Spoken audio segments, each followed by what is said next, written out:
Hola, ¿qué tal? ¿Cómo están? ¿Bien? ¿Qué tal está la tarde, Pablo Mieres? La verdad que muy linda. ¿Sí? Muy linda, fresca, pero tampoco fría, bien, bien de bien. Un otoño inicial. ¿Le molesta el aire acondicionado? No, al contrario, me encanta. Yo sí lo voy a apagar. Ah, bueno. Lo voy a apagar, así usted se siente incómodo. Perfecto. Porque sí, pero mi idea es estar cómodo. No, pero mi intención es que si a usted le gusta el aire acondicionado, yo se lo apago. Bueno, entonces no me gusta.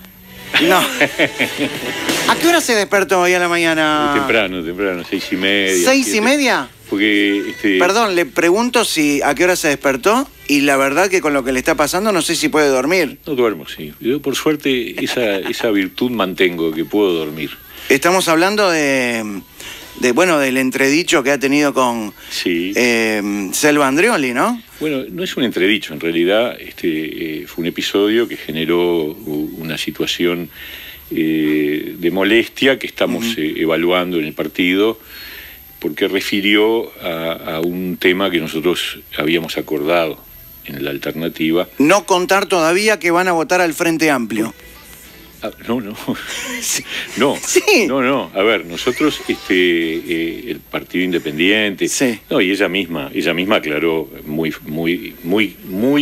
contundentemente después que no estaba planteado para ella votar en la segunda vuelta al Frente Amplio. Ella dijo que iba a votar anulado, iba a votar en blanco, eso fue lo que dijo. Pero lo que habíamos acordado era no adelantar ninguna de las posiciones. ¿Por qué?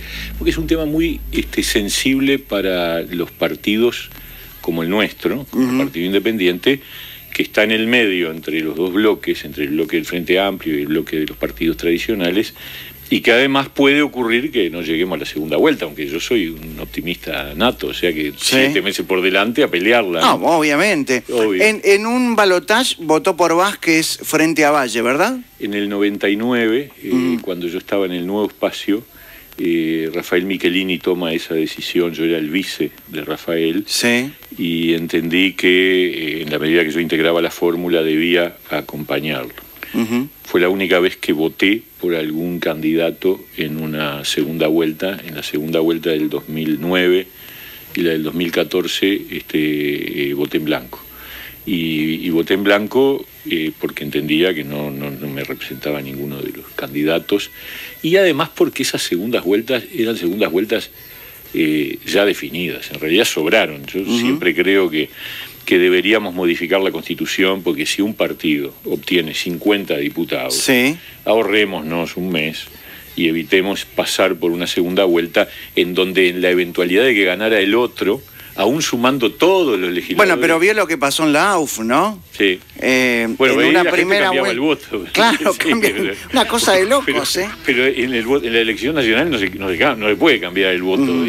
O sea, la gente vota una vez y después vota de vuelta.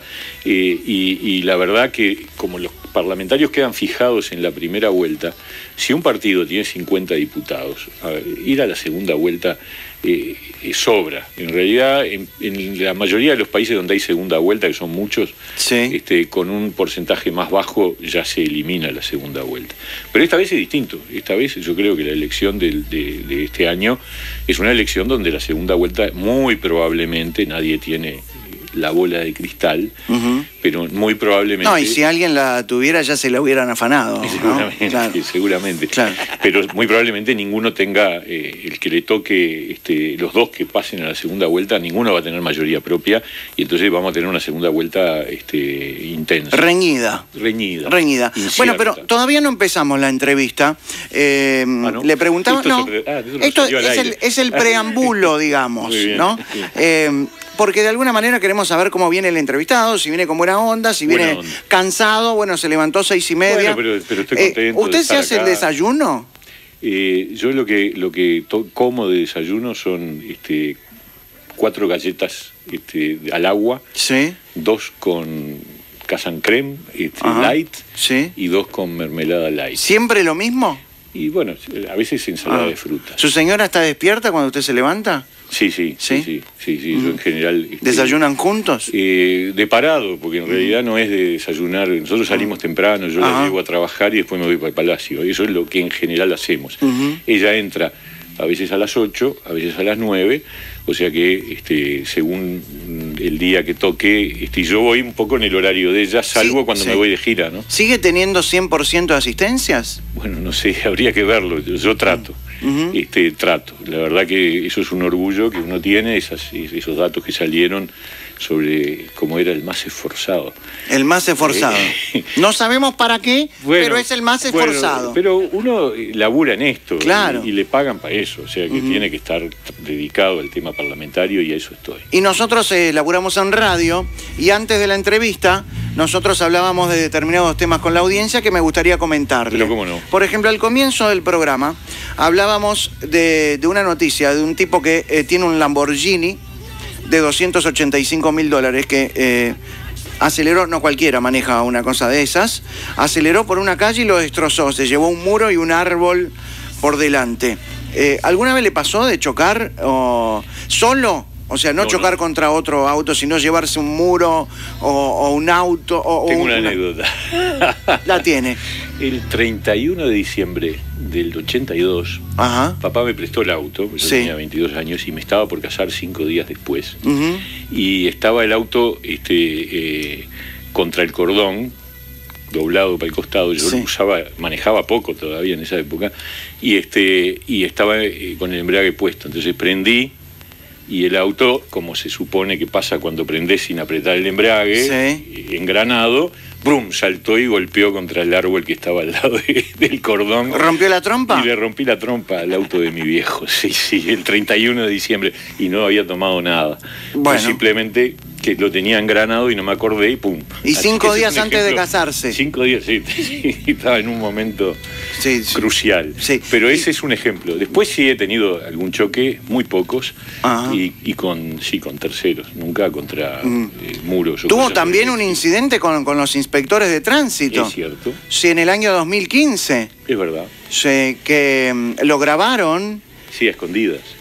¿Los inspectores? Un inspector de ¿Un inspector lo grabó a escondidas? Sí. ¿Usted cree que lo hizo adrede porque usted era senador? Lo subió a las redes y todo. Y yo después hablé con la intendencia y dije, bueno, estas cosas un funcionario público no debería hacer. Y supongo que habrá una investigación. Usted dijo, sos un delincuente. No. Dije, ustedes son todos unos delincuentes. Son todos unos delincuentes, porque el que le roba la plata a la gente es un delincuente. Claro, porque yo tenía... Ahora cambió la cosa porque la Intendencia hizo un cambio tecnológico que me parece muy correcto, que es que hay un control por radar, pero todos sabemos, los que manejamos en la ciudad de Montevideo, que en otras épocas los inspectores de tránsito no se quedaban en los lugares de riesgo, sino al revés, en los lugares donde razonablemente la gente aumenta una velocidad que quizás el límite fuera demasiado bajo, y era un bollo. Y además se corrían para el costado, ¿no? O sea, Petty, me parece que todos lo hemos vivido alguna vez. Obviamente. Y entonces me calentó, porque además yo iba por propios un día domingo de mañana con sol, claridad total, recta, y claro, no me acuerdo cuánto iba un poco por arriba de 60, creo que era 70 era el límite, iba a 75, ponele. O 60 era el límite. ¿Y lo agarraron caliente y se calentó? Y me calenté, digo, bueno, está. Y ese fue. No corresponde, yo creo, pero lo que pasa es que ese estilo de recaudación, que repito ahora, es mucho más objetivo porque hay radares, entonces si te toca, pero es mucho más objetivo, me parece muy bien. Ahora, ese viejo sistema de ¿qué puede estar controlando un inspector de tránsito un domingo a las 10 de la mañana en una calle de doble mano con cantero en el medio? Nada más que cazando multas. Y cazar multas no es una actitud correcta, es recaudar. Recaudar sobre la base de que ahí seguro que alguno se pasa y taca. Bueno, ahora vamos a hablar de eso también. Otra cosa que hablamos con la audiencia en el programa es la historia de un chico de 19 años en Estados Unidos, en Missouri, que drogó a sus compañeros de trabajo, le puso LSD a la bebida de 3 compañeros, porque tenían energía negativa, dice. Y lo metieron preso, acá está, de droga a sus compañeros de trabajo por su energía ¿Cómo negativa. no lo meter preso? ¿Le pasó alguna vez, le hizo una broma a sus compañeros de trabajo? ¿Alguna vez usted o le hicieron a usted? No, ¿No? ¿de ese tipo, así, Sí. con droga? No. ¿Alguna broma? Me estoy acordando, cuando era niño, niño, Sí. 10 años, con mi primo, venían unas amigas que eran hijas de unas amigas de mi vieja, y entonces, una tontería, le pusimos sal en la Coca-Cola, porque teníamos de esas cosas de gurises que se generan rivalidades o ese amor-odio que se genera. ¿Y a sus compañeros, a sus correligionarios en el Parlamento nunca lo hizo? No. ¿A quién le gustaría meterle sal en la bebida en el Parlamento? ¡Fua! Hay varios que están salados ya de por sí, Hay ¿no? varios que son salados, Sí. que no necesitan Pero sal, déjelo, no importa. Déjalo ahí, está bien. sí. No me pongas en ese compromiso. Sí. ¿Cuál fue el primer trabajo que tuvo Pablo Mieres? El primer trabajo que yo tuve fue dar clase en el colegio a donde había ido. Yo fui a los Vascos. Sigue dando clase, ¿no? No, ya no. ¿Ya no da más clase? A ver, yo di clase en secundaria un año. Sí. Y después tuve que dejar y le pasé el curso al que ahora es el comisionado parlamentario de cárceles, Juan Miguel Petit. Sí. Y después daba catequesis en los Vascos. Yo estaba vinculado a la parroquia y daba las clases de catequesis. Esos fueron mis primeros trabajos. Después entra el CLAE. ¿Sigue creyendo en Dios? Creo en Dios. ¿Sí? Sí, convencidamente. Sí. La verdad que eso siempre, no sé, hubo momentos que uno en la adolescencia tuvo sus momentos de duda. De rebeldía, quizás. Pero creo en Dios, no soy un católico práctico, soy católico, Sí. no soy práctico, no voy a misa. ¿No se confiesa tampoco? No, eso hace muchísimo. Está bien, siendo político, si no, Sí. ocuparía todo el tiempo. Algún día me pondré al día. Yo qué sé, no me confieso. No. Yo creo que uno, tiene que, obviamente, el paralelismo de la confesión es el examen de uno de cómo actúa. Y eso sí, yo lo hago conmigo mismo. Es decir, actué bien, actué mal, me porté bien con estuve mal con aquel, etcétera. Eso sí, pero no confesarme, ¿no? ¿Usted cree que Sendik va a ir al infierno o al paraíso? Yo no sé si el infierno, tengo dudas. Yo creo que no. ¿No cree en el infierno? ¿Cree en Dios? Creo en Dios, pero ¿sabés qué? ¿Cuál es el tema? Que me parece que el infierno es en realidad, esta es una cosa que yo tomé de un teólogo brasilero, Leonardo Boff. El infierno es una situación subjetiva que uno vive por haber actuado mal. Yo creo que el actuar mal te genera un infierno interno. Bueno, mi teoría es que el infierno es No, pero en serio, yo creo que mi teoría es el infierno es este planeta. Bueno, es acá. Donde hay muchísima gente que la sufre y que bueno, y las enfermedades. Para mí el infierno es este. Está bueno. Puede ser. A ver, yo lo que creo... Y desde hace unos años Uruguay ya está confirmado que es un infierno, ¿no? Está complicado. Sí. Y después de estos datos que salieron de los delitos, por favor, ¿no? ¿Usted no considera que Bonomi, después de haber dado esos datos, tendría que haber dicho: buenas tardes, muchas gracias, disculpen, y lamento todo lo que han pasado las víctimas y la familia, me voy a Singapur? Sí, no solo lo considero, sino que lo dije en los medios cuando me hicieron la nota referida. ¿Y por qué lo mantiene? En ningún país del mundo un ministro, después de presentar esos datos, permanece en el cargo. ¿Y por qué lo...? A ver, esa es la buena pregunta. Pero no es una cosa de él, es una cosa del presidente. Es una cosa del presidente La y pregunta del partido es, de gobierno. ¿el presidente no manda? No, yo creo que el presidente lo sostiene, porque además el presidente sostiene... Pero usted entiende la pregunta, el presidente no manda hoy día, ¿no? El presidente mantiene este equipo porque le tiene confianza. No le puede tener confianza. Es responsable. No le puede tener confianza, todos los días matan gente. Bueno, está el hermano del presidente. De su Entonces hay algo que tiene que ver con el hermano o con el MPP. Bueno, quizás. Bonomi es de confianza de Mujica y el subsecretario es el hermano del presidente. Bueno, entonces no manda al presidente. Sí, Peti, 9 años de ministro del Interior, fracasando. No hay caso en el mundo de un ministro, porque en una democracia los ministros tienen esa característica. Cuando les va mal se van y viene otro.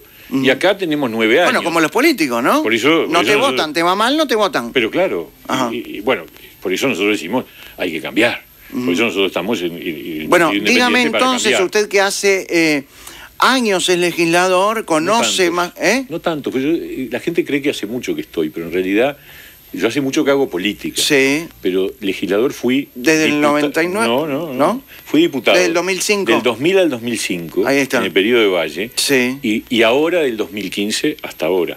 O sea, en el medio estuve fuera del Parlamento. Está bien, pero siendo legislador, Sí. ¿por qué el presidente no manda y no toma la determinación que todo el país le está pidiendo? Sí, es una buena pregunta. Yo creo que el presidente está aferrado a un equipo. No ha tocado a nadie. No, a mí me parece que no. Fíjate, a ver...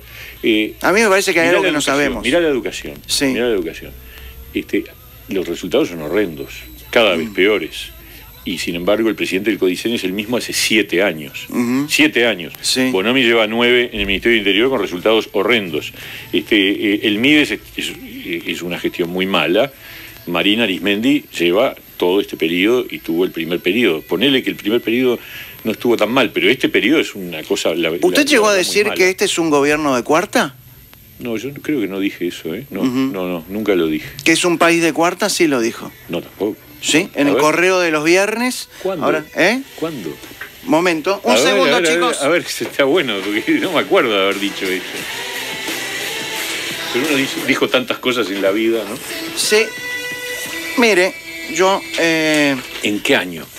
Bueno, vamos a ver. En el correo de los Según Mieres, tenemos un país de cuarta. Ahí tiene. Ujú.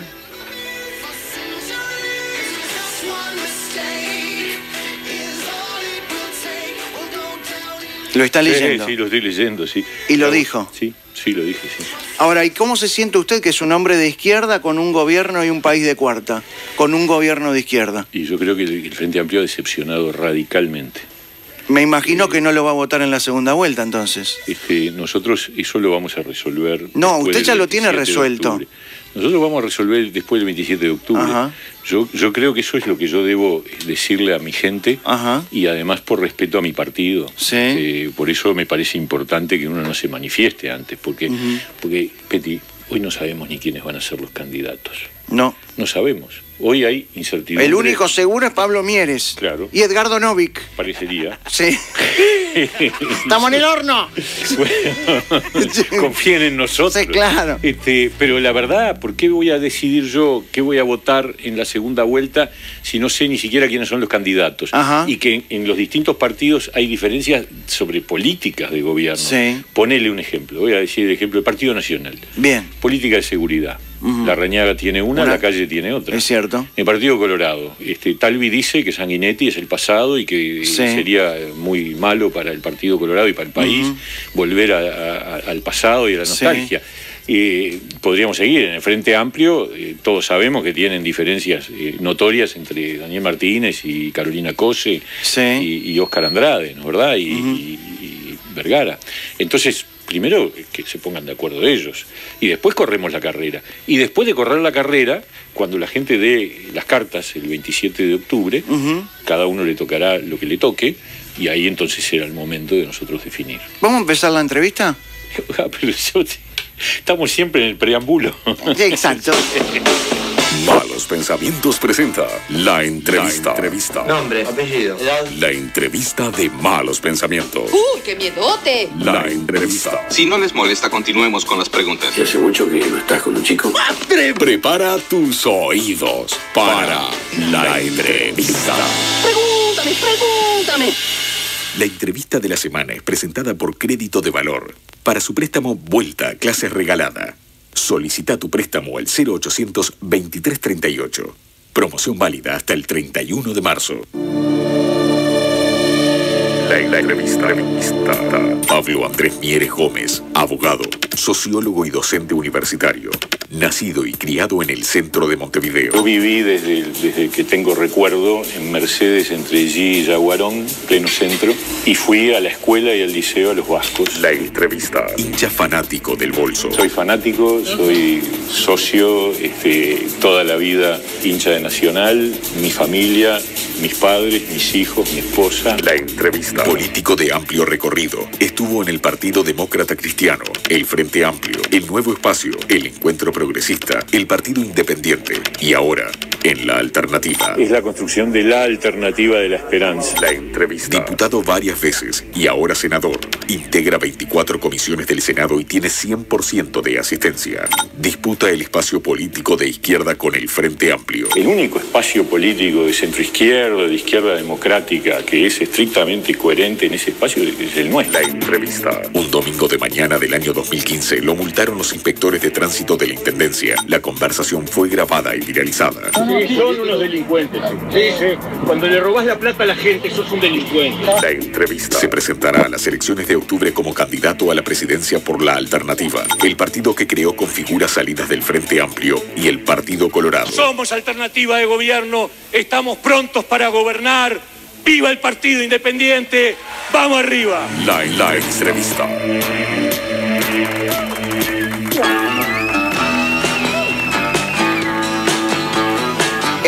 Una aclaración. Sí, adelante. Yo figuro en todas las comisiones parlamentarias, Sí. pero en realidad soy titular en 4 o 5 de ellas. Ajá. Digo para que no quede la idea de que estoy en 23, creo que decía, Sí, pero claro. 23 porque en las demás soy delegado de sector, pero no tengo voto ni tengo que participar. Bien, perfecto. ¿Le gustó la presentación? Muy bien, sí, sí. Muy linda. Mire, conoció a su señora en Los Vascos. Sí, es verdad. Ajá, En la en el parroquia. mismo colegio que iba usted. En la parroquia, sí. Ajá, en la parroquia. En los grupos de reflexión, año Ajá. 79. Ujú. Ella se incorporó invitada por otra amiga que estaba participando de los grupos. En esa Plena época, dictadura. Claro. En esa época las parroquias eran recintos de libertad, espacios donde la gente... Venía gente incluso católica y no católica, porque eran lugares donde se podía hablar con libertad. Ajá. Los curas de los vascos eran gente muy jugada, muy valiente, y habría... La comunidad juvenil de los vascos en esa época era muy, Ujú. muy numerosa. Y ahí apareció Rosana y a mí me tocó en el grupo, yo era el guía del grupo, sí, y con el transcurrir del tiempo empezamos a salir. Y se casó en 1983, todavía en dictadura. Todavía en dictadura, en enero del 83, 5 días después de chocar el auto de mi viejo. Y usted ya Con árboles. militaba, ¿no? En el Partido sí, Demócrata claro. Cristiano. Yo entré en el 79 a la democracia cristiana. Un poco como derivación natural de mi compromiso cristiano. Yo estaba en una parroquia, sentíamos con otros amigos que había que hacer algo contra la dictadura, por la libertad, por la democracia. ¿Lo llevaron alguna vez preso? Yo tuve mucha suerte, Ajá. nunca. Es raro porque yo tiraba volantes, pegaba pegotines, incluso en una oportunidad fui el fusible último de 8 o 9 grupos que salían a pegar y a tirar volantes, y eso era un riesgo porque en definitiva cualquiera que agarraran de esos grupos, Sí. pero no agarraron a nadie ese día, entonces esa fue. Ujú. Y tiene 3 hijos. 3 hijos. Ninguno se va a dedicar a la política, Por ahora, y me parece que ya no, porque ya son grandecitos. pero lo votan. Sí, los 3. ¿Hay libertad de Sí, salvo en elección? una cosa. A ver, en Nacional. Exactamente. Claro. Con los tricos no hay Ahí vuelta. somos todos bolsos. ahí. Claro, pero ¿qué puede llegar? ¿Alguna vez alguno de sus hijos, que ya son jóvenes, sí. le dijo, papá, yo no te voy a votar, me parece que otro tipo de... el país necesita otro tipo de cosas? Por ahora no. No. Pero puede pasar. A ver, No, me están parece. cuidando el laburo del padre, Claro. aparte también, ¿no? Que eso es lo más importante. El país se haga pedazo, pero hay ya que cuidar el trabajan laburo del ellos, padre. Ya trabajan, ya pueden Ajá. mantenerse con sus propios medios. Ujú. 2 de ellos ya no viven en casa, solo vive en casa mi hija más chica, Vero, que tiene 27 y tiene su trabajo, o sea que ya podrían, no tienen ese condicionamiento horrible. Su mujer dice que usted es muy ordenado, demasiado ordenado. Bueno, yo no diría demasiado. Ajá. Yo lucho en casa porque soy el único ordenado. ¿Por qué? Y en casa son bastante más... ¿Es de tener tocs? De tener todo ordenado, que si le tocan la taza así se la mueven, se enoja, se molesta? No exagerado, Ajá. pero alguna leve tendencia tengo que además se agudiza con los años. Tú sabes que con los años se nos agudizan. A mí eso no me nuestros pasa. rasgos. ¿Ah, no? No. Pero bueno, continuemos. Eso no se agudiza con los años. Claro. En general se te agudizan Sí, los lo defectos sabemos. y las virtudes. Sí, sí. ¿Cuál es su peor defecto, Mieres? Y yo creo que probablemente ser medio obsesivo, ¿no? Sí, Ajá. sí, eso podría ser uno de ellos. Pero no es obsesivo Era con rígido, la eso- política, no es obsesivo. Ah, no, yo hoy sí. Sí, Claro, estoy pero todo usted, el día pensando en política. tengo Claro, todo pero el tiempo a ver, maquinando. quizás puede llegar a ser obsesivo, pero no es ambicioso. Usted se mantiene en el Partido Independiente, con su cargo, con su lugar, y no se mueve de ahí. A ver, yo lo que creo es que uno tiene que hacer política en función de ciertos principios y de ciertos valores y de Ajá. ciertos objetivos. Y hay que ser fieles a ellos. Y eso a mí me ha llevado a estar en partidos chicos. Ujú. Y bueno, y es lo que asumo.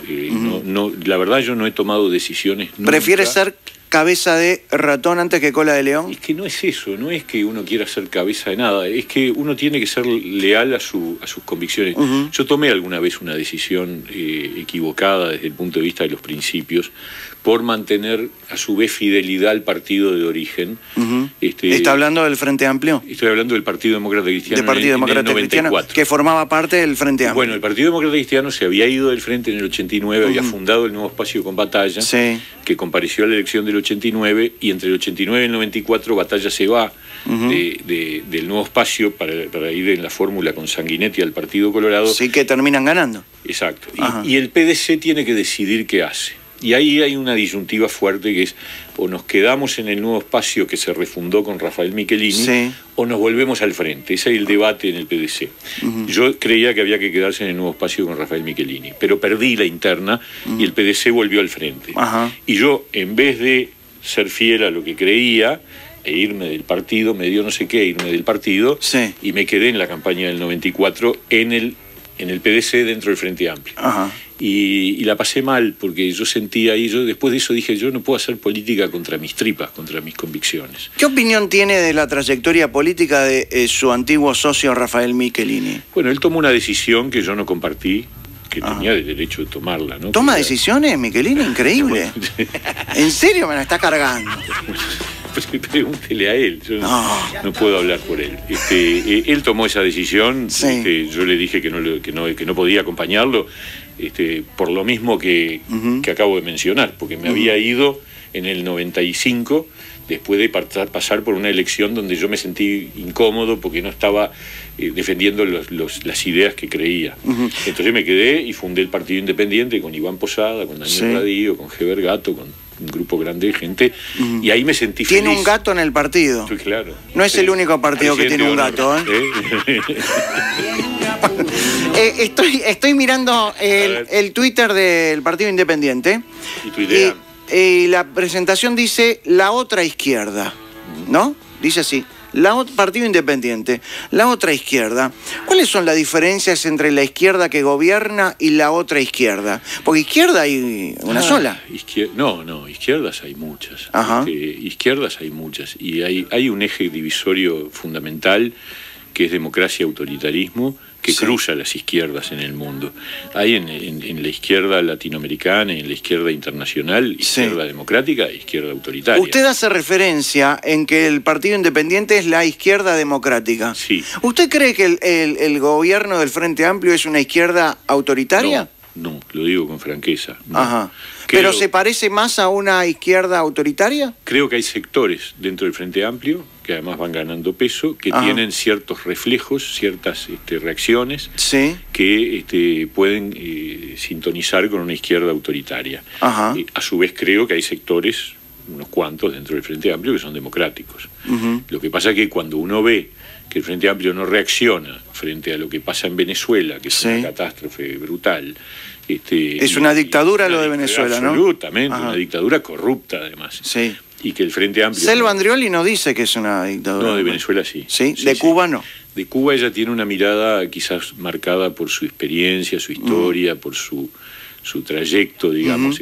Cuba fue un lugar de refugio para Lo Selva, sabemos, sí. y nos parece que lógicamente eso impacta desde el punto de vista afectivo. Pero estábamos hablando de Uruguay Sí, y la volvamos, posición sí. del Frente Amplio frente a Venezuela. Yo creo que en la izquierda uruguaya hay gente que cree que la democracia es un valor no superior, sino que está supeditado, subordinado al otro valor que es la concepción ideológica. A mí me gustan... Entonces se defiende un gobierno de izquierda, aunque sea autoritario. A mí me gustan las repreguntas. Sí. Cuando usted dice hay gente dentro del Frente Amplio que considera que la democracia es un valor inferior, ¿a quién se refiere? Estoy hablando de los sectores más radicales del Frente. Estoy hablando de... ¿A quién? MPP, Partido Comunista. Partido Comunista... O sea, Mujica vendría a ser... Mujica es un personaje muy, muy curioso, ¿no? No, curioso, a mí no me gusta la palabra curioso. Sí, es curioso.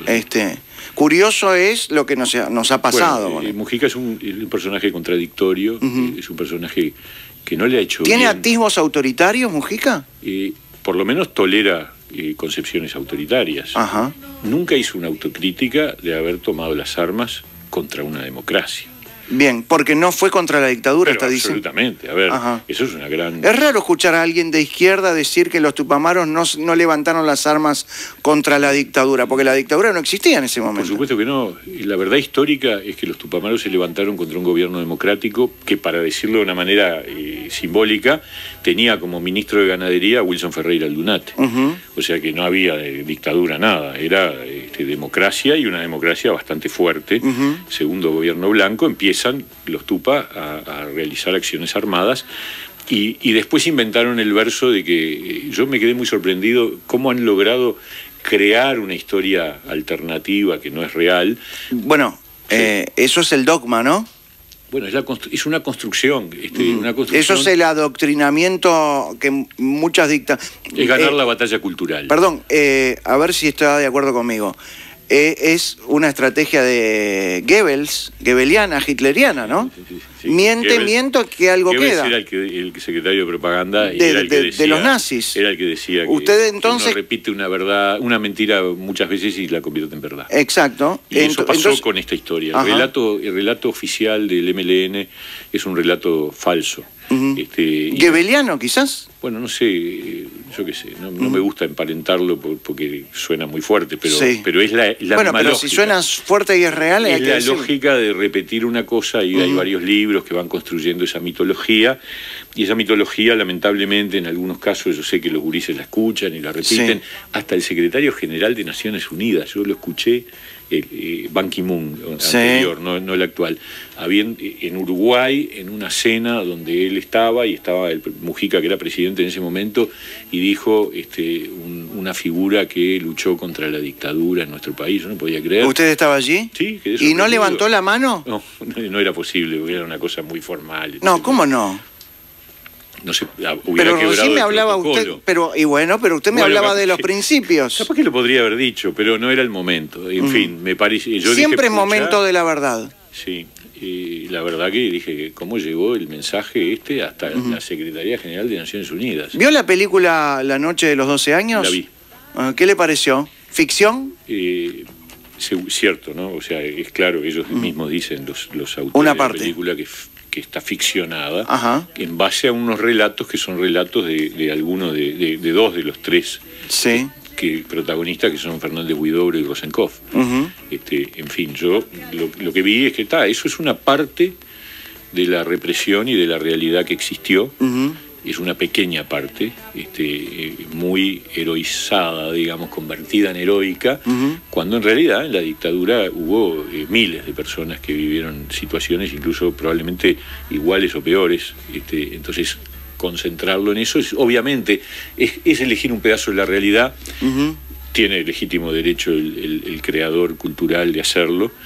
La vi y me pareció una película razonable, no me encantó ni nada por el estilo, pero había que verla. Volvamos al tema de Uruguay con Venezuela, o el gobierno uruguayo con Venezuela. Sí. ¿Usted por qué cree que actúa así el gobierno uruguayo? ¿Por negociados? Yo creo que hay negocios oscuros. ¿Sí? Nosotros votamos la creación de una comisión investigadora sobre el negocio con Venezuela y no tuvimos éxito, porque, bueno, la presentó, no me acuerdo qué diputado, nosotros votamos a favor, pero no hubo votos en la Cámara de Diputados. Yo creo que la relación de los gobiernos del Frente Amplio con el chavismo es una relación oscura.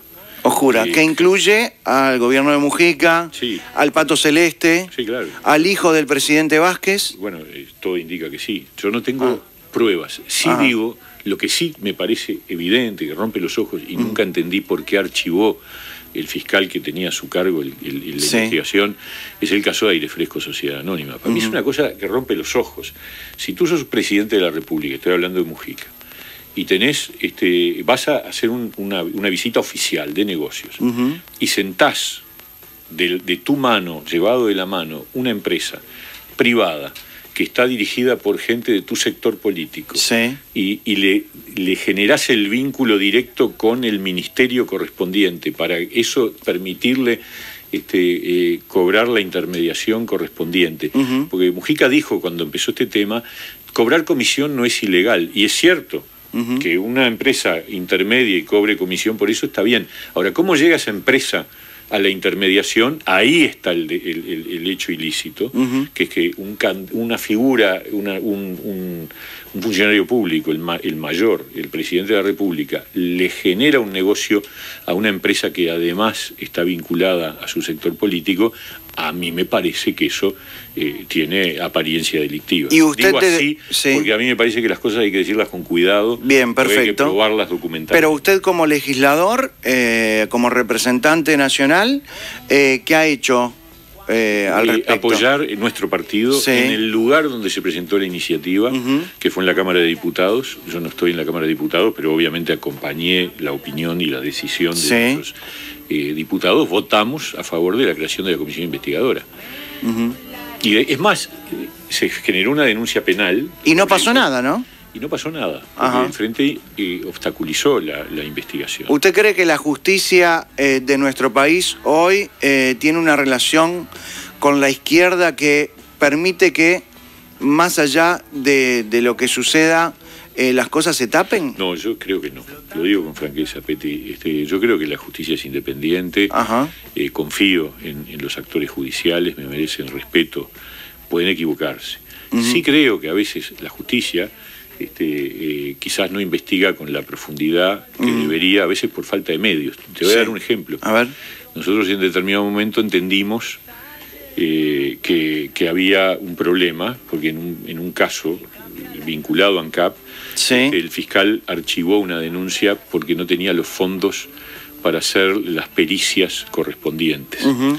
¿Usted participó de la comisión investigadora Sí, de claro, ANCAP? claro. Entonces, cuando yo registré eso, dije, acá hay que crear un fondo para peritajes, porque la justicia tiene que tener los fondos para investigar. No, se si no puede- hay plata para investigar, Claro. no se investiga. Entonces, presentamos un proyecto de ley que ahora ya es ley, eso es una iniciativa nuestra, que creó el fondo de peritajes. O sea, un 10% de los fondos que van al fondo de requisa de lavado de activos, un 10% va a la Fiscalía para fondo de peritaje. Eso le va a permitir a la Fiscalía, le va a permitir investigar sin tener la limitación de que no tiene plata para contratar un perito, ¿no? ¿Por qué nadie fue preso por el tema de ANCAP? Bueno, técnicamente lo que hubo fueron procesamientos. El procesamiento fue sin prisión. Sí.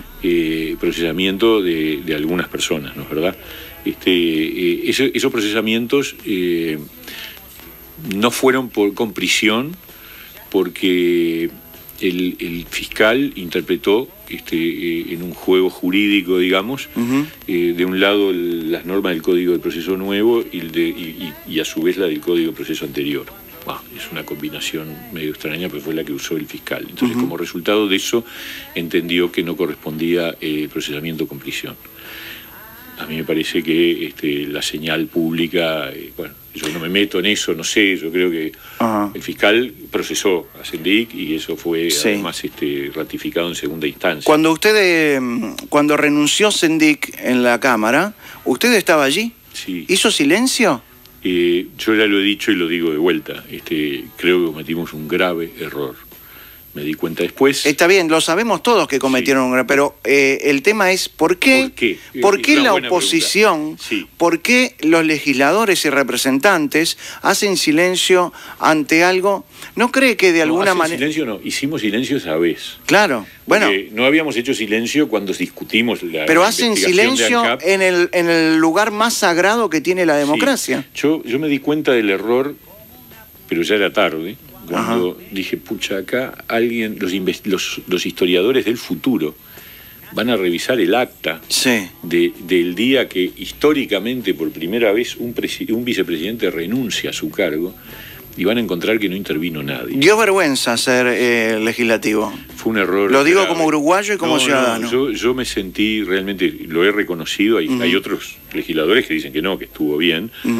Lo que pesó en nosotros cuando acordamos eso, porque lo acordamos, acordamos no hablar, fue un reflejo institucional de no generar una situación de descrédito, porque había mucha prensa internacional. Un error. Horrible, un error tonto. ¿no? Un verso más que... porque dan la sensación de que... pero dan la sensación que en el fondo son todos amigos y se cuidan entre ustedes. Pará. A mí no me puede decir eso por esto. Yo presenté una denuncia penal contra un compañero de Cámara, contra el senador de León. Presenté una denuncia penal por el uso de tarjeta corporativa y obviamente él me insultó y todo eso, ¿no? Y lo hice. O sea que yo esta cosa corporativa, nada. A mí me pareció, no nos saludamos, ¿no? Hace mucho tiempo que no nos saludamos. Y al final el Frente Amplio terminó suspendiéndolo en sus derechos políticos. Internamente, el fiscal, yo creo que era una decisión inentendible, archivó. Pero yo presenté la denuncia penal contra un compañero de Cámara, no cualquiera lo hace, ¿no? O sea que a mí que me... ¿Le faltan huevos a los legisladores de nuestro país? No, yo creo que no. Yo creo que hay gente que es muy valiente, que tiene coraje, que va para adelante. Y hay gente que tiene padrinos. Bueno, seguramente en este país... No, me refiero porque en el Twitter de Partido Independiente la descripción dice: somos la otra izquierda, ¿no? La otra izquierda. El partido que representa a los ciudadanos de a pie, los que no tienen padrino. Sí, eso es nuestro afán. Uno nunca sabe si representa o no representa, pero trata de... Nosotros tratamos de representar a las personas comunes, a la gente de a pie. ¿La gente que está en el gobierno tiene padrinos? Bueno, por ejemplo, la gente de Aire Fresco tiene padrinos. Y ahí está, ese es un excelente ejemplo. Tuvo Bruto padrino. Y el Patrón Selecto también tuvo Bruto padrino, ¿no? Y esas son las cosas, los acomodos, los arreglos, son las cosas que tenemos que desterrar de la política, son las que han generado un gran descrédito en la política uruguaya. Y ese es un problema que tenemos que corregir porque nos está afectando a todos. Yendo al Partido Independiente, si el Frente Amplio baja en las encuestas, como ha bajado en estos años por desgaste y por determinadas situaciones o motivos o hechos, ¿por qué el Partido Independiente no crece? Es una buena pregunta. Yo hago buenas preguntas nada más. Sí. Pero esta es particularmente pero ¿por qué no crece? Aguda. Es que la gente se pregunta, si el Partido Independiente es la otra izquierda, debería crecer el Partido Independiente. Bueno, nosotros tenemos la expectativa de que eso ocurra este año, ¿no? Porque lo que ha habido es un pasaje de un electorado que votaba al frente a una posición de indecisión o de decepción. Eso es un primer paso. Yo no descarto, creo que ese es un gran objetivo, captar a ese votante que está escéptico, que está enojado, que se siente frustrado porque votó por una opción política que realmente luego lo decepcionó. Y entonces, bueno, la alternativa nuestra, tenemos un problema nosotros, que es el tamaño, ¿no? Hay gente que le gusta... ¿El tamaño importa entonces? El tamaño... a mí me dijeron que no. Bueno, yo no sé, la verdad, habría que averiguar, ¿lo sabés? No. Ah, bueno. Mienten. Son pelotazos. Mienten, sí. Sí. Pero bueno, decía que no crece el Partido Independiente. Para pelear la elección es un problema porque a la gente le gusta votar opciones que pueden gobernar. Entonces a veces el Partido Independiente puede tener ser aceptado, ser aceptable, y sin embargo llega un momento en el que la gente termina votando por los partidos mayores. Es un problema, pero bueno, nosotros lidiamos con eso y seguimos para adelante. Usted tiene un discurso claro y directo sobre ética y sobre los valores humanos, siempre lo ha hecho. ¿Usted considera que la gente que se ha incorporado al Partido Independiente a través de los diferentes sectores tienen la misma ética y los valores que tiene usted y que ha pregonado? Sí, yo creo que sí. O sea, ¿Sí?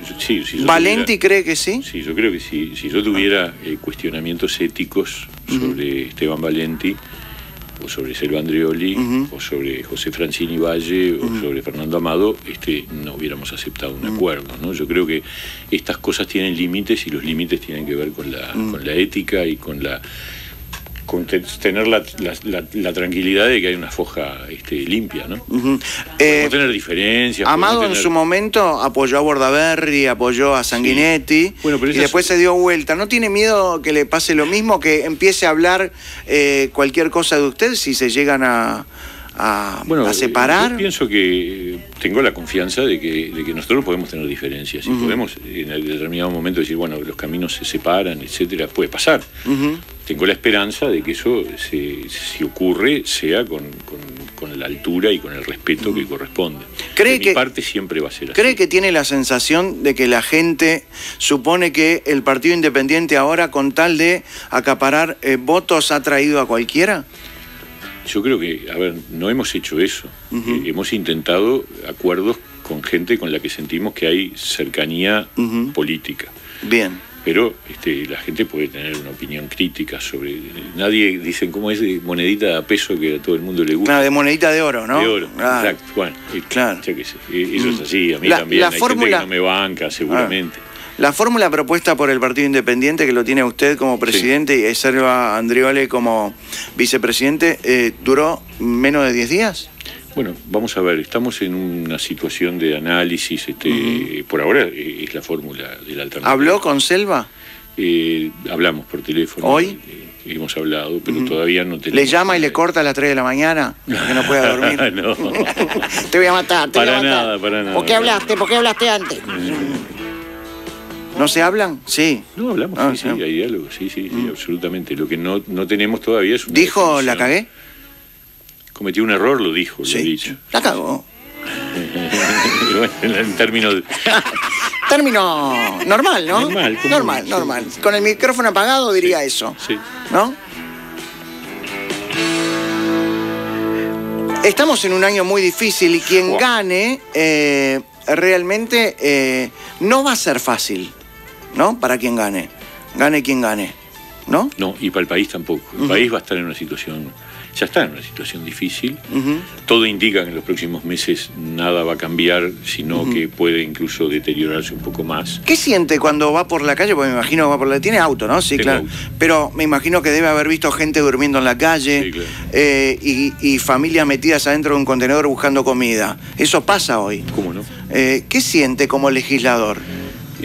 Más me allá, duele. porque como uruguayo nos duele a todos, sí, pero como legislador, ¿siente que no está haciendo las cosas bien, que no están, que hay algo que...?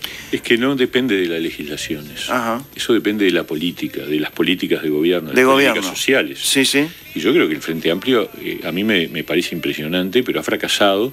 Bueno, usted estuvo en los comienzos del Mides, ¿no? Yo presenté un proyecto de ley en el 2002, cuando era diputado, era el gobierno de Valle, para crear un Ministerio de Desarrollo Social. Bueno, no Mides. se aprobó, claro.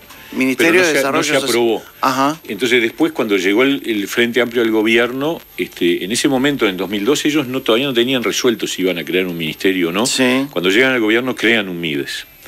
Y por lo tanto, obviamente a mí me parece que un Ministerio de Desarrollo Social tiene que haber. Por supuesto. Tiene que haber políticas sociales, tiene que haber políticas sociales vigorosas, políticas sociales potentes. La bandera de la izquierda es esa, pero debería ser la bandera de todos. Sí, ¿no? lo que pasa es que en la izquierda, históricamente, siempre hubo una concepción, cuando estaba en la oposición, y yo compartía esa idea, promocional. Y no asistencialista. Incluso la crítica a los partidos tradicionales era justamente asistencialismo, clientelismo, regalar bolsas de Portland, bloques, cortes de rancho, las intendencias. ¿Siente que se está haciendo mal dándole a la gente dinero sin pedirle nada a cambio? Claro, yo creo que las cosas tienen que estar condicionadas, es decir, que tiene que haber, pero por el bien de las propias personas. Es decir, esto es pensando en la dignidad de las personas. Yo creo que las políticas sociales más genuinas son aquellas que ayudan a que la persona vuelva a pedalear sola. Claro. Porque el valor es el valor del trabajo, es el valor del esfuerzo, es el valor de la responsabilidad. Con el que nos enseñaron nuestros padres. Exacto, son fundamentales. Entonces yo puedo ayudar a una persona que está mal, tengo que ayudarla, el Estado, pero tengo que ayudarla a que vuelva a reinsertarse y a integrarse. Entonces, cuando a ti te dicen que un porcentaje muy alto de la gente que recibe ayuda del MIDES no acepta un trabajo, ahí tenemos un problema de diseño de la política social. Y sí, ha salido información sobre eso. Ahí tenemos un problema de diseño de la política social. Lo mismo que cuando la ministra de Desarrollo Social dice, si fuera por mí, la asignación familiar no estaría condicionada. Yo creo que me parece que es terrible, que es la concepción más asistencialista posible. Por suerte no le han dado bolilla, pero yo creo que está bueno que yo le diga a la persona, mire, yo le pago la asignación familiar, pero usted manda al chiquilín a la escuela, porque es el camino para que el chiquilín salga adelante. Pero también digo, cuando los resultados de los datos se llegan en agosto, estamos mal. Porque en agosto, cuando le dicen a los padres, mira, usted no va a cobrar más la asignación familiar porque su hijo no fue a la escuela, pero ya está en agosto. Sí. En realidad esto tiene que ocurrir en abril, cuando la posibilidad es que el chiquilín se enganche en la vida escolar y el padre siga cobrando la asignación familiar. Entonces tenemos un problema de diseño de políticas sociales grave y de creación de una cierta clientela dependiente que me parece que es totalmente contradictorio con una concepción promocional que fue clásica en el pensamiento de izquierda, ¿no? ¿Usted interpeló a Carolina Cose? Sí, por el Antel Arena. En noviembre del año pasado. ¿Qué sensación le quedó? Muy insatisfactoria. Lamentablemente, por cierto, el Senado declaró satisfactoria. Claro, pero se quedó con esa sensación de que hay tufillo raro, que hay algo escondido. Yo no. Porque algo que iba a salir 42 millones de dólares, termina saliendo casi 100. Sí. Hay plata que es nuestra, de todos. Sí, a mí no me consta que hayan habido irregularidades o apropiación indebida. ¿Porque no se investigó quizás? Yo no tengo elementos como para... Lo que sí es claro es que hubo un cálculo que dijo que salía 40 y terminó saliendo 91, que es el dato final que yo tengo del Tribunal de Más del doble. Más del doble. Entonces, ¿por qué llega a más del doble? Es decir, si hubieran dicho que salía 90, se hubiera hecho, probablemente según Mujica no. Dijo, si yo hubiera sabido que salía tanto... Sí. Bueno, pero no puede ser que las obras del Estado se calculan siempre mal. Porque yo vi en ANCAP que el cálculo de todas las inversiones de ANCAP siempre salió 2, 3, 4 veces más de lo que habían previsto. Entonces uno no tiene... Yo no tengo elementos, yo soy cuidadoso en estas cosas. Pero evidentemente el gasto del Antel Arena tuvo además otro problema. Todas las resoluciones de Antel sobre Antel Arena las catalogaron de reservadas.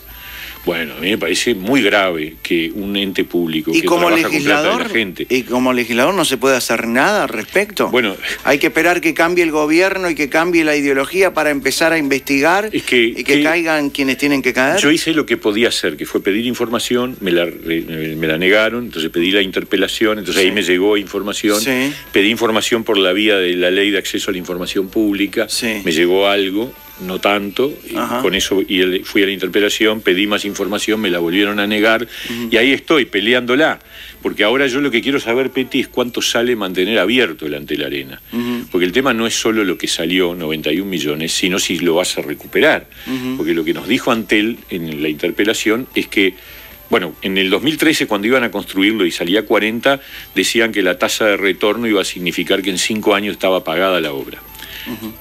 En la interpelación del año pasado nos dijeron que iba a demorar 15 años. Claro, salía 82, después terminó con el dato de que era 91.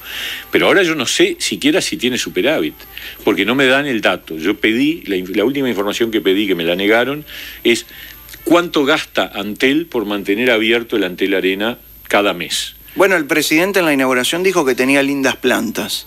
Yo me quedo con eso. Bueno, pero el problema, Peti, es cuánta plata estamos gastando para mantener abierto el Antel Arena, que dicho sea de paso, uno entra en la web del Centro de Espectáculos y se encuentra con que entre el 1 de enero y el 31 de mayo, 5 meses, hay 4 espectáculos. Entonces se pregunta, ¿es redituable? ¿Es viable? ¿Genera retornos? Esa es una pregunta que deberían responderle a la ciudadanía. Bueno, otro espectáculo fue Alazú también, ¿no? Bueno, claro. Y Pluna. No, lo de Alazú es parte de otro negocio ruinoso, que fue la creación del Fondes.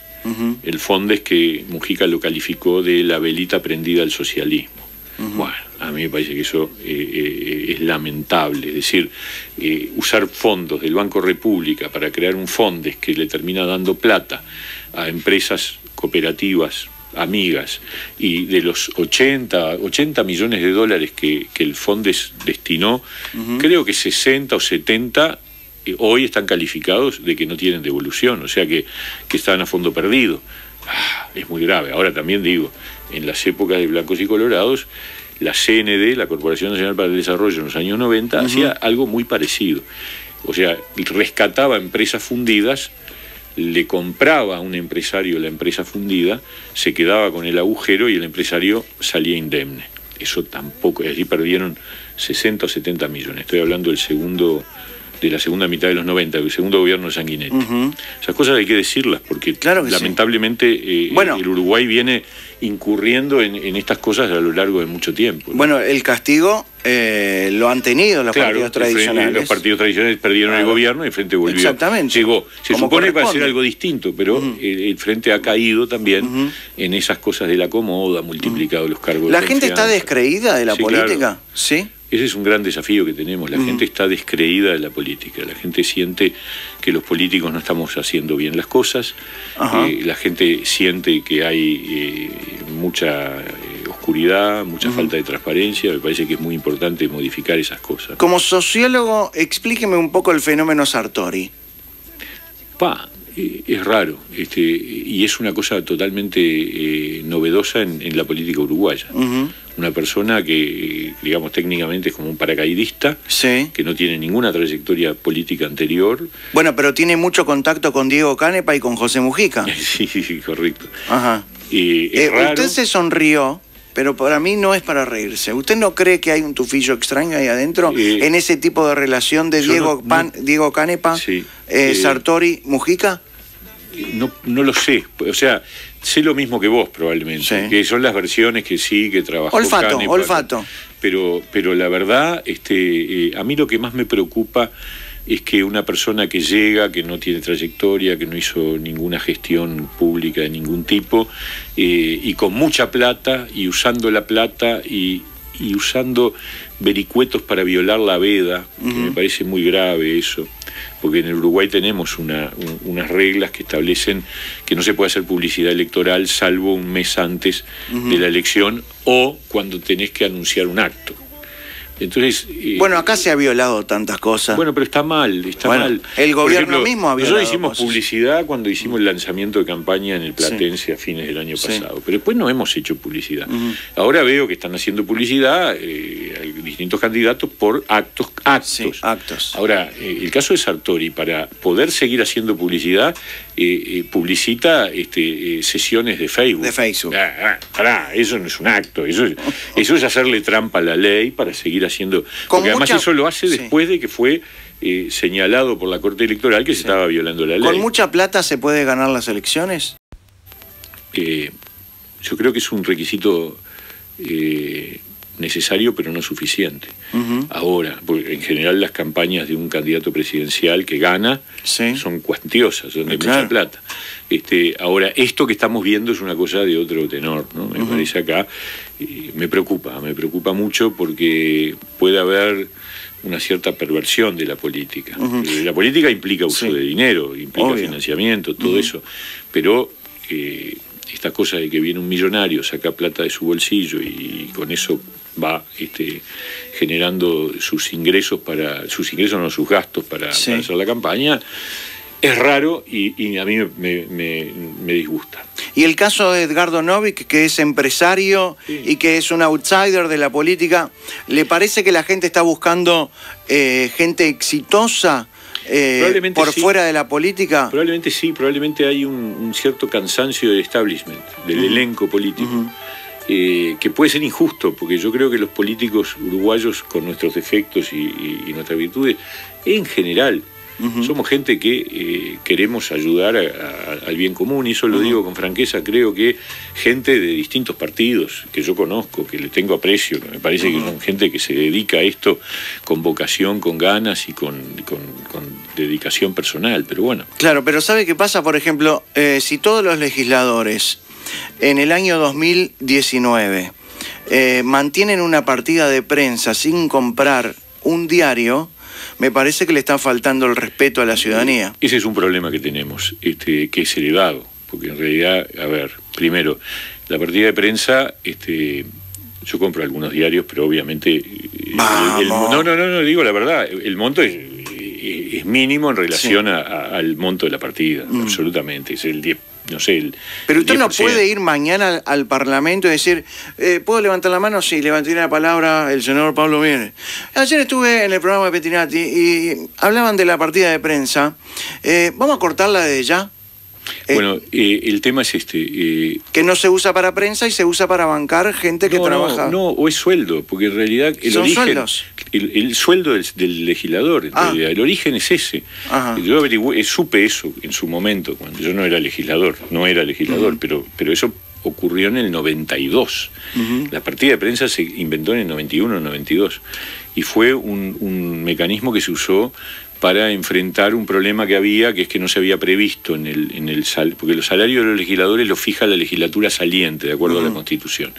O sea que nosotros este año tenemos que fijar el salario de la que viene. Wow. Bueno, es una ¿Por buena qué no lo oportunidad. fija la ciudadanía? No, bueno...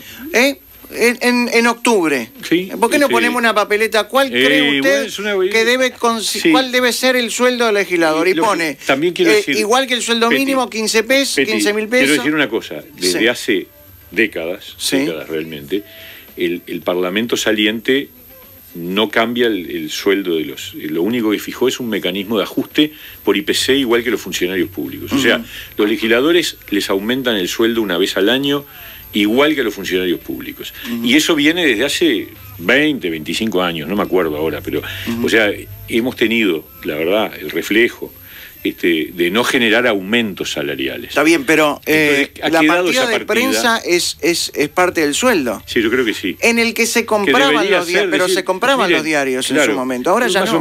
Más o menos. Más o menos, ni en los 90. Me parece que no.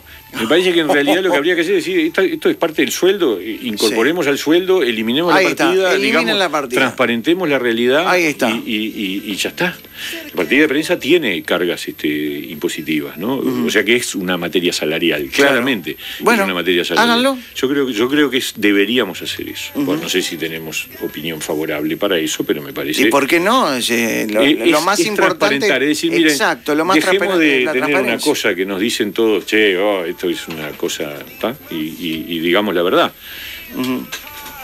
También digo, esto la gente no lo sabe, pero me parece que es de ética decirlo, la gente no se acuerda o no lo sabe. En la crisis del 2002, el Parlamento uruguayo, yo era legislador, o sea que lo viví, se creó un impuesto específico a los legisladores para contribuir a la crisis, es decir, del 2002 al 2002. No, que los legisladores contribuyen a la crisis, ya lo sabemos. De otra manera. Es en todos los gobiernos. Dije mal. En realidad es para contribuir con un aporte a una situación de crisis. Es decir, evitarla o aminorarla. Entonces, nosotros pagábamos un impuesto que no pagaba ningún otro ciudadano. Fue una señal como de austeridad. Era la época de Achugarri, de ministro de Economía, y bueno, después eso se eliminó porque, claro, pasó la crisis, no tenía sentido tener un impuesto específico para los legisladores, era rarísimo, ¿no? Pero, digamos, hubo un reflejo de sintonía con una situación que el país vivía que era complicada, muy, muy grave, muy grave. ¿Podríamos hacer un paralelismo con la situación que vive hoy el país? No. El 2002 fue una crisis muy profunda. Muy grande, muy profunda. Hoy el Uruguay tiene problemas, pero estamos muy lejos. De hecho, todavía el Uruguay no entró en recesión. Esperemos, ojalá que no. Pero sí tiene problemas. Tiene problemas de competitividad en el sector productivo. Tiene problemas. Por eso yo digo, he dicho y lo sostengo, si a nosotros nos tocara gobernar, nosotros la mitad de los cargos de confianza no los llenaríamos. Ahora, pero... Por ejemplo, es una señal de austeridad. Claro, o sea, pero vamos a los problemas de la gente de a pie, ¿no? De los ciudadanos de a pie.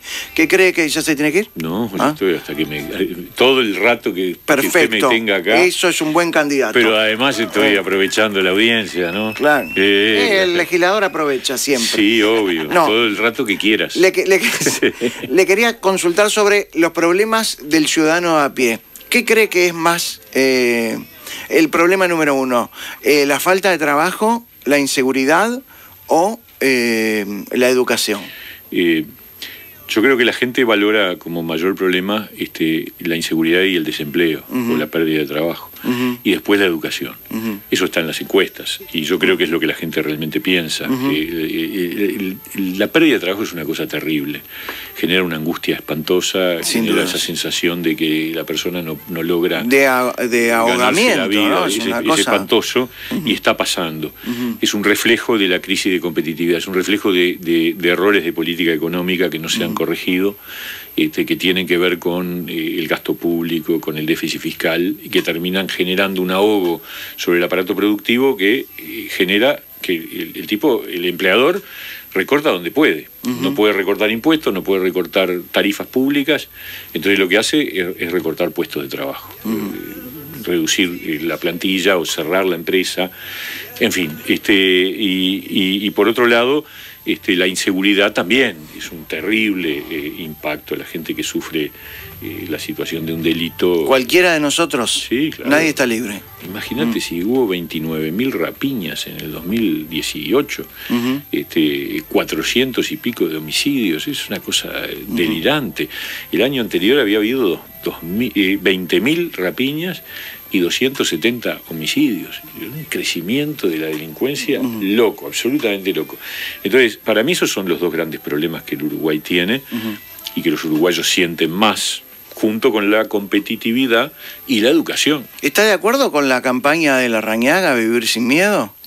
No. Lo digo con franqueza, ojalá fuera tan fácil, ojalá reformar la Constitución fuera una forma de resolver la inseguridad. No es así, lamentablemente no es así, es decir, y además yo creo que la principal medida que plantea Larrañaga en su reforma, y antes de decir esto quiero decir, la gente firma porque está angustiada, y está desesperada, y dice, dame que te firmo porque yo quiero firmar por la seguridad.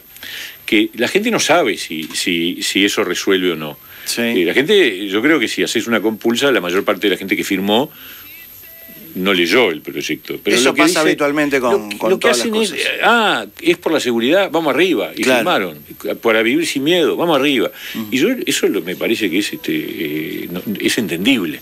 Ahora, yo soy un político y tengo que decirle con responsabilidad a la gente que yo creo que esa reforma no va a cambiar la situación de seguridad. Al Frente Amplio igual le faltó un poco más de severidad. Y de respaldo a la policía. Sí. Y yo creo, Peti, si a mí me decís cuál es la problemática central para recuperar la seguridad, es la distribución de la policía en el territorio. Es decir, se han desmantelado las comisarías. Ejemplo máximo, les robaron a la comisaría de Pocitos. La cafetera. ¿Qué te parece?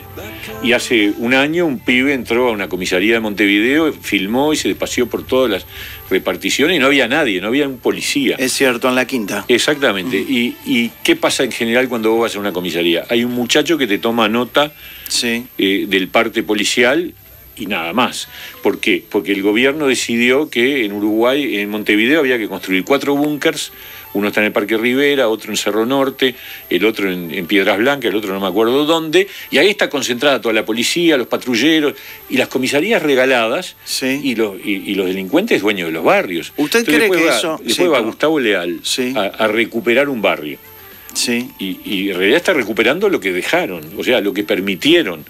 O sea, dejaron vacío de control de seguridad el barrio y los delincuentes se apropiaron del barrio. Entonces después va Leal y lo recupera. ¿Cuántas veces ya recuperó alguno de ellos? Más de una vez. Teniendo en cuenta el antecedente guerrillero de Bonomi, ¿usted cree que ha desmantelado a la policía por gusto? No, yo creo que hay una concepción detrás equivocada. O sea, no tengo por qué desconfiar de la intencionalidad, pero el resultado es catastrófico. Se jugaron todo al famoso PADO, y el PADO es un instrumento, pero tú tenés que tener al policía en el barrio. O sea, el Uruguay tiene una cosa fantástica, que es que vos te parás en cualquier parte del país prácticamente, y más o menos cerca hay siempre una escuela. Deberíamos tener una situación similar con las comisarías. Exacto. Es decir, la comisaría del barrio, el puesto policial, la garita por lo menos. Exacto, hoy hablábamos de las garitas. Bueno, abandonaron todo eso, lo desmontaron. Yo cuando salgo a recorrer el interior me encuentro con taperas abandonadas que eran comisarías de rurales, que hoy no existen más. Entonces, para mí ese es el tema, no reformar la Constitución. Para mí el tema tiene que ver con la distribución de la policía en el territorio. Pablo Mieres, senador, ¿por qué hay que votar al Partido Independiente? Porque somos la mejor opción de cambio. Y esa es la convicción. Somos la garantía de un cambio hacia el futuro, de un cambio hacia adelante. Cambiar hay que cambiar. El Frente Amplio está agotado. El Frente Amplio tuvo ya va a tener 15 años en el gobierno. Este último periodo no ha resuelto ninguno de los problemas que el país tenía planteado en 2014, o sea, fracasó en todo el periodo de gobierno, y entonces es el momento de cambiar. Ahora, para cambiar hay distintas opciones.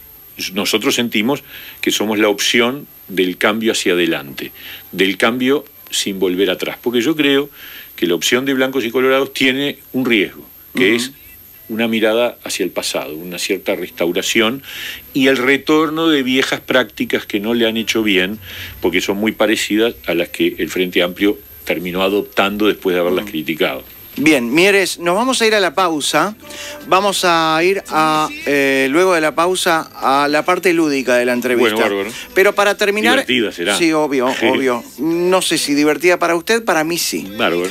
Pero antes de irnos a la pausa, quiero que se pongan los auriculares. Sí, bueno. Vamos a escuchar un audio de un general de Venezuela que habla sobre un encuentro que ha tenido con Chávez. Escuche el audio, después le voy a hacer una pregunta. Que yo le había dicho al presidente Chávez que quería conversar con él sobre los problemas económicos y financieros que se le avecinaban al país. Y entonces él me dice, pero sí, con un cinismo enorme, con su cara bien lavada como la de él, y me dice, caramba, usted no ha comprendido la revolución. La revolución se trata de mantener a los pobres pobres, pero con esperanza. Porque los pobres son los que votan por nosotros, los pobres son los que nos dan el poder. Y mientras nosotros hacemos el discurso de la defensa de los pobres, no los podemos sacar a la clase media, porque dejan de ser pobres y pasan a ser nuestro enemigo. Entonces los pobres tienen como destino ser pobres hasta tanto nosotros hagamos la transformación cultural que se requiere en este país. ¿No le parece la misma estrategia del Frente Amplio? No, yo no creo eso. Esto me parece terrible, ¿no? Lo primero que hay que decir. ¿La revolución chavista fue así? Chávez es el sostenimiento de la pobreza para ser el adalid de los pobres, me parece de una hipocresía y de una falta de ética profunda. Si eso efectivamente es verdad, que es el testimonio de un militar venezolano, me parece un horror. Yo creo que hacerle ese cargo al Frente Amplio es exagerado. Me parece que ha habido una estrategia de dependencia, de clientelismo, pero eso es una parte, yo diría, pequeña de lo que supone el gobierno del Frente Amplio. Senador Pablo Mieres, descanse unos minutos, que ahora le vamos a dar fuerte. ¿Cómo no? Un gusto. Nos vamos a la pausa. En la entrevista de la semana, el senador Pablo Mieres. Siento malos pensamientos. Explota la radio. Candidato a presidente por el Partido Independiente en la fórmula hasta el momento con Selva Andreoli. Tienes que oír. Explota tu imaginación. Vamos a ver después. Transforma tus pausa. Sacude tus neuronas. En mi casa siento malos pensamientos. En la calle siento malos pensamientos. En mi mente.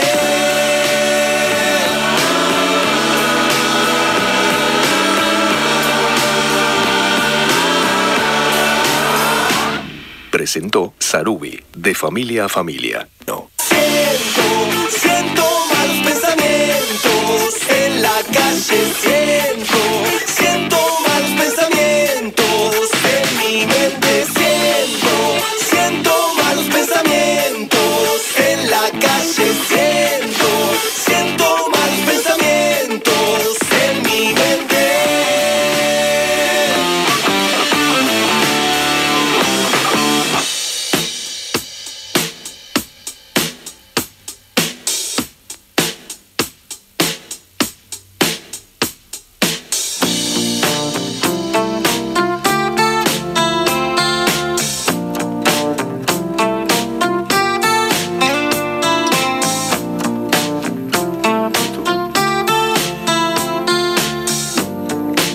hecho en la tanda, Mieres, senador? Charlar un rato contigo. Bueno, pero ha Mirar- revisado mirar el teléfono, sí. el Twitter. Esta es una compulsión que tenemos todos. ¿Qué hoy en día. qué dicen los seguidores del Partido Independiente? Están muy contentos y apoyan. Y la verdad que es un programa, ya sabíamos, ¿no?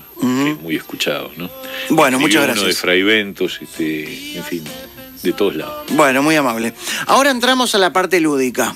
En la parte lúdica nos vamos a encontrar con dos secciones. Y la primera es una palabra. Malos Pensamientos presenta Una Palabra. Palabras, palabras, palabras. Una sección donde lo que importa es la palabra. La palabra de Dios. Porque las personas y las actitudes se resumen en una sola palabra. Una palabra. Palabras. Lamentable, nula, virtual, impredecible, rara, bipolar. Exactamente. Erótica, notable, ausente, distante, explosivo. Donald Trump. Heavy, abierta, fracaso. Una palabra. Ahora, ya. Voy a decir una sola palabra más. El senador Pablo Mieres, candidato a presidente del Partido Independiente. O sea, yo estaría sentado en este momento con quien podría llegar a ser presidente de la República. ¿Y si la gente me vota? Está bien. Está bien. Una palabra, ¿de qué se trata? Se trata de le tiro nombres o situaciones o cosas y usted tiene que asociar rápidamente la personalidad o la situación con una sola palabra. ¿Está listo? Y sí. Vamos. Maduro. Un dictador corrupto. Dictador. Bien. Dictador. Bonomi. Fracasó. El Papa Francisco. Argentino. Muy bien. Mides. Otro fracaso. La calle Pou. Político. Larrañaga. Otro político. Bueno, no Le empecemos. digo otra cosa. Claro. Bueno, reforma constitucional. Sanguinetti. Un veterano. Luis Almagro. ¿Cómo cambió? Cambió mucho. O cambió. Está bien, muy bien. La educación en Uruguay. Barranca abajo. Seguridad en Uruguay. En el subsuelo. Cárceles en Uruguay. Un drama. José Mujica. Daño al país. Paco Casal. Empresario. Danilo Astori. Economista inteligente. Lula preso. Justicia. Pit-CNT. Corporativismo excesivo. Óscar Andrade. Ideologizado. Mario Vergara. Poca chance, ¿no? Poca chance todo. Hashtag poca chance. Esteban Valenti.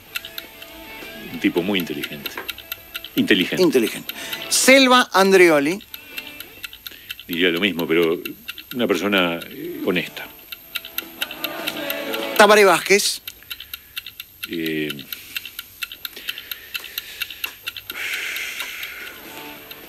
Una figura, a ver, tengo que usar una palabra sola. Una sola. Sí, claro. Es ambivalente. Daniel Martínez. Esforzado. La compra del Museo Gurvich. Error. Lucía Topolansky. Dialoga. Es una El figura no conocida. El feminismo. Un objetivo. Ley trans. Necesaria. Necesaria. Gustavo Subía, ex fiscal. Audaz. Pablo Mieres. Honesto. Muy bien. No le costó definirse a usted con una palabra. Porque se considera honesto y está muy bien. Sí. Serlo y parecerlo, ¿no? Y sí. Muy bien. No es fácil definir todo con una sola palabra. No, es una cosa bien complicada, Petty. Sí. La verdad, me salían más de una palabra. Bueno, no importa, no se preocupe porque ahora le va a ir Media peor. Llega a malos pensamientos. Sí, no, paso. Solo una respuesta. Sí. Solo una palabra. ¡No! Solo una contestación. Paso. Ante cada pregunta. Sí. ¡No! Paso. Senador Pablo Mieres, el sí no paso consta de lo siguiente. Le hago preguntas y usted puede responder sí, no o paso. Pero paso puede utilizar solo 2. Así que cuide sus pasos. ¿Cuántas preguntas son? 733.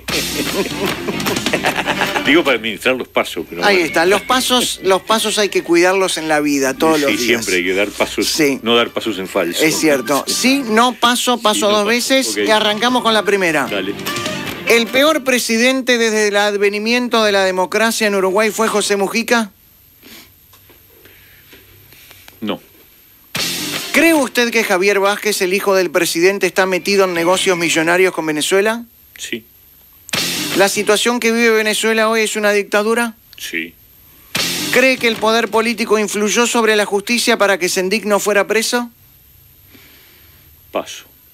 ¿Sendik debería estar preso? Sí. ¿Está arrepentido del silencio en el que usted participó en la Cámara de Senadores al renunciar Sendik? Sí. ¿Lo defraudó el Tabaré Vázquez en este gobierno? Sí. ¿Sanguinetti, candidato con 83 años, debería haberse quedado en su casa? Sí. Si el Partido Nacional gana las elecciones, ¿prefiere a la Rañaga antes que a la calle Pou? Paso. Ya me gasté todo. ¡Souso! Atención. ¡Ay! ¡Ay!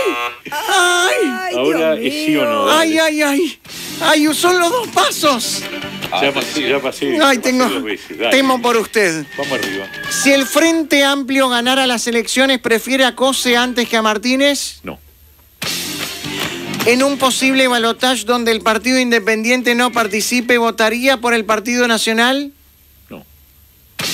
¿Votaría por el Frente Amplio? Con las declaraciones de Selva Andrioli y el Grupo Navegantes, ¿ya estaría haciendo agua en el Partido Independiente? No. ¿Luis Almagro le parece un hombre honesto?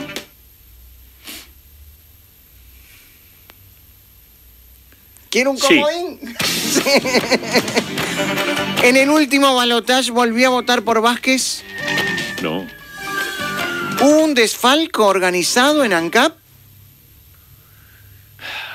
Tengo que decir sí o no nomás. Sí, señor. Sí. ¿Cree en todas las encuestas? No. ¿Alguna vez le ofrecieron dinero o cargos para volver al Frente Amplio? No. ¿Sería ministro de la calle Pou? No. ¿Cree que Cuba no es una dictadura, como dijeron Carolina Cosa y Selva Andrioli? No. ¿Cree usted la teoría popular que afirma que las explosiones de cajeros automáticos fueron para recaudar dinero para campañas políticas? No. Si Bordaberry no fuera hijo de y tuviera otro apellido, por su trabajo y dedicación en la política, como legislador en el Ministerio de Turismo o en la Asociación Uruguaya de Fútbol, ¿habría sido presidente de la República? No. ¿Sabe cosas del gobierno, de este gobierno del Frente Amplio que no contó jamás? No. Viviendo usted en Montevideo, conociendo la ciudad, ¿debería el Frente Amplio seguir gobernando Montevideo? No. ¿Está arrepentido de haber puesto de vice a Selva Andrioli? No. ¿Eh? No. Lo dijo muy bajito. Ya lo dije. Un gusto. Gracias. Encantado. Dijo... No. Gracias, senador. Un abrazo. Un Gracias, placer. Petty. Un abrazo grande. Un abrazo para usted y éxitos, porque que le vaya bien a todos los partidos implicaría que nos va bien a todos. Si hacemos las cosas bien, sí. Gracias, senador. El senador Pablo Mieres en la entrevista de Malos Pensamientos.